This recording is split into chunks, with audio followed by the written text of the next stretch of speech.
Halo, assalamualaikum warahmatullahi wabarakatuh. Ketemu lagi di channel saya Padi Purwang Official ya. Kawan, mau tak mau kalau kita berbicara tentang porang ya, tentu saja tidak lepas dari kata pedesaan ya. Karena penanaman porang tentu saja itu dilakukan di pedesaan ya, bukan di perkotaan ya. Eh, Kalau di pedesaan itu lahannya lumayan cukup ya, lumayan luas dan mampu menampung untuk lokasi pertanian. Ya, kalau di kota itu dipadati malah hiruk pikuknya transportasi ya, apa itu gedung-gedung ya. Jadi seperti diketahui kawan bahwa penduduk Indonesia itu sebagian besar tinggal dan menetap di pedesaan ya, yang memiliki mata pencarian di bidang pertanian tentunya.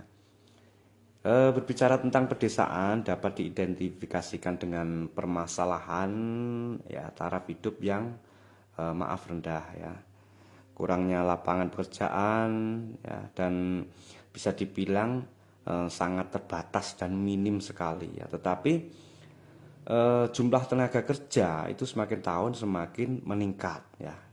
Ini bisa memicu terjadinya urbanisasi ya. Urbanisasi itu yang perlu diketahui ya, bahwa pemindahan penduduk dari desa ke kota ya, dengan tujuan mereka biasanya itu bekerja ya, atau malah tinggal di kota ya untuk mencari pekerjaan ya.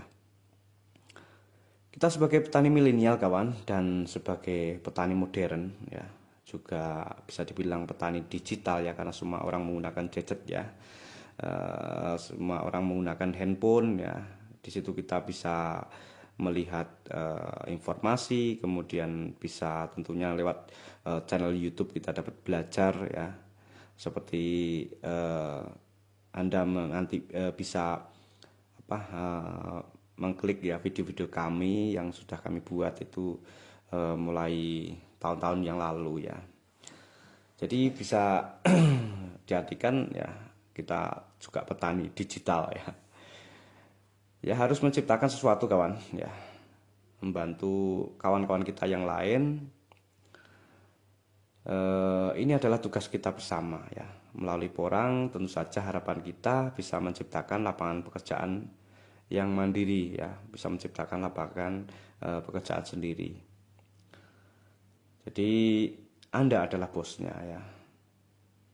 Kita bisa membuat pekerjaan ya, artinya tidak mencari pekerjaan ya, walaupun di desa kita bisa ya. Jadi seorang bos itu tidak berarti harus berdasi ya, dan seorang bos itu tidak harus berarti memiliki perusahaan yang besar ya. Dan seorang bos itu tidak berarti memiliki gedung-gedung apartemen ya. Jadi seorang bos ya tidak harus tinggal di kota ya. Walaupun kita tinggal di desa ya, kesehariannya itu berteman dengan lumpur dan rumput, tetapi Anda bisa jadi bosnya ya. Bayangkan kawan, Anda memiliki lahan sendiri ataupun sewa ya. Anda memiliki lahan sendiri ataupun sewa, itu satu etas saja ya, misal ini ya, misal ya, Anda memiliki satu etas saja, tentu saja Anda harus mempekerjakan sedikitnya itu minim itu 5 orang ya. Kalau seharusnya itu satu hektar itu biasanya 10 orang, dan itu pun tidak 1 bulan full ya, biasanya itu 2 minggu atau 2 minggu sekali ya, 2 minggu kemudian libur 2 minggu, 2 minggu lagi kerja gitu, karena tergantung pekerjaan di lahan ya. Kalau minimal Anda memiliki 1 hektar ya, dengan tenaga kerja 5 sampai 10 orang itu per hektar ya, bisa dibayangkan kawan ya. Itu kalau kawan-kawan Anda juga sama seperti Anda, punya lahan 1 hektar, dan kawan-kawan Anda itu eh, banyak ya, misalkan ada 100 ya, 100 orang dan memiliki 1 hektar, kan udah 100 hektar ya. Bisa dibayangkan itu yang kerja di situ atau yang eh, dapat menyerap tenaga kerja yang masuk ke situ itu sudah luar biasa kawan ya. Anda sendiri 1 hektar itu bisa menyerap 5 sampai 10 ya. Nah, kalau kawan-kawan Anda juga sama memiliki lahan 1 hektar, mereka juga membutuhkan 5 sampai 10 orang. Lah itu kalau 100 orang berarti Anda sudah membantu kawan-kawan yang lain yang membutuhkan pekerjaan ya. Itu luar biasa ya. Disitulah Anda bosnya ya. Belum itu tahun-tahun kedua ya, Anda juga harus mengembangkan lahan Anda dari jumlah bibul kataknya tadi. Di tahun pertama sudah mendapatkan katak ya, dan nanti bisa ditanam di tahun kedua, dan tahun keduanya juga keluar kataknya lagi untuk ditanam di lahan berikutnya. Tentu saja lahan Anda pasti akan bertambah ya.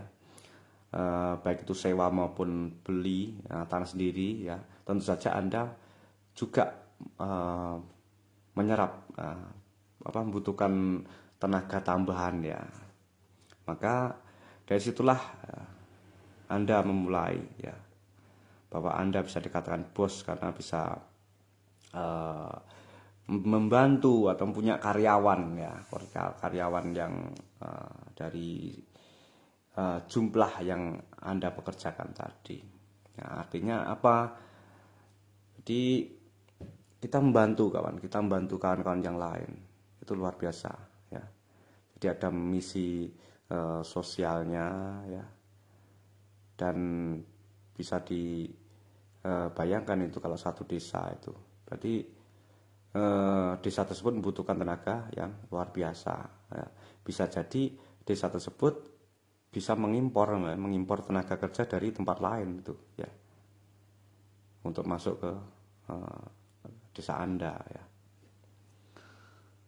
Disitulah salah satu keuntungan kalau kita fokus ya, walaupun kita tinggal di desa ya, kita mampu ya, kita buktikan ya, kita tunjukkan reputasi kita walaupun tinggal di desa, namun bisa dan mampu bersaing ya. Jadi kita lalui step by step ya, terus fokus, semangat, dan pantang menyerah.